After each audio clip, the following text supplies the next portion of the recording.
nga claim, kung ako no'y Romano Katoliko, walay Biblia. Kaya nagsulat sa Biblia Katoliko. Pangutana, unsa may nasyonalidad, unsay tribo sa nagsulat sa Biblia?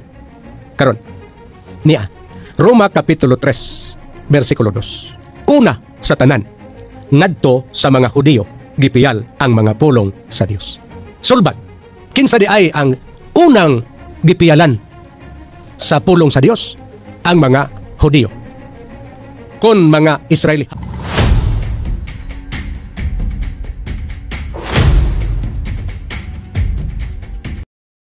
Basta manling lang, bisag unsa na lang ang istorya.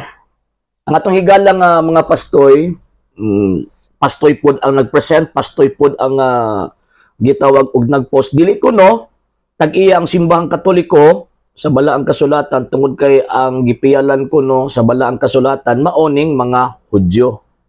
And at the same time, ang pagnegar nila ang argumento about sa nationality sa writers sa gitawag og Biblia.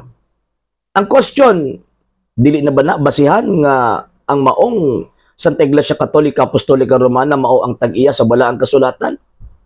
Kung tan-awon natong kasaysayan mga toy, before ang 4th century, wala pa gihuptan official list and numbers of books ang mga Kristiyano for the first 400 years.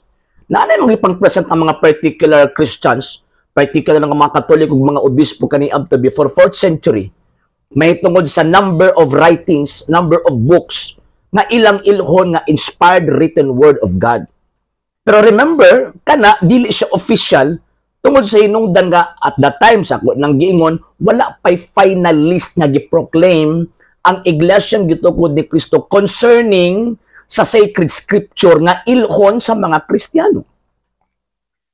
Existido na ang Old Testament at the time. Og mo na giingon sa Roma Kapitulo 3 nga gipiyal kanang maong mga butanga una dito sa mga Hudyo. And syempre ang Old Testament most of them nga writers nga nang maong mga scriptures, mauman ang mga Hudyo. Kaya siyempre, sila may unang gipiyalan. And at the same time, pag-abot sa Bagong Testamento, maunang mga Kristiyano, mga Katolikong Kristiyano. And wala na nagmatter sa tawag ining nationality. Nga naman kay even Saint Luke and Saint Mark, they are not Jew. Dili silang mga Hudyo, mga Griego sila. So, buti pasabot, kung ato ang tanawon, ang compilation o ang existence sa libro, wala na nagabase sa nationality, kundili, dito na nagabase sa pundok na gitugyanan ni Ginoong Jesucristo sa iyahang mga pulong o sa Dios sa iyahang gitawag og mga pulong. So buti pasabot ang Old Testament mga Hudyo, niabot naman ang mga Kristiyano, mo nang ang pulong sa Dios gipiyan dito sa mga Kristiyano kay kining maong Christian religion gitukod man sa to ang Ginoong Jesucristo o kanang Christian religion nga gipunting nga mo irresponsable nag-preserve, nag-amping, nag-compile, and at the same time ang party anak mga Kristiyano ang gasulat kanang mo ang Christian religion nga gipunting din refer na sa Romano Katolikong Iglesia. Walay labot ang Seventh-day Adventist diha. Ngano man kay ang Seventh-day Adventist gitukod lang na 1863 sa mga Amerikano.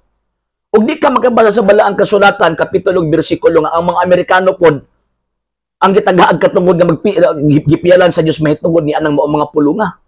Binutbot man na. Dito magbinutbot ngano man kay karon nga panahon na di ninyo basta-basta mailad ang mga tao concerning scripture, concerning history.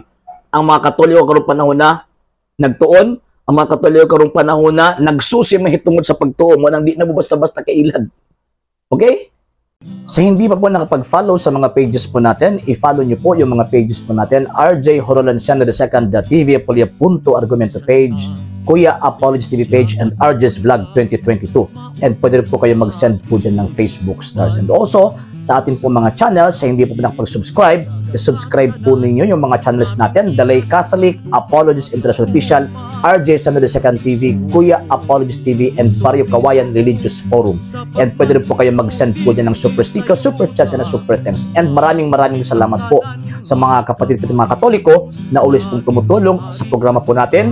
Maraming salamat po. Nang dahil po sa tulong at suporta po ninyo, ang programa po ito until now andito pa rin po sa social media.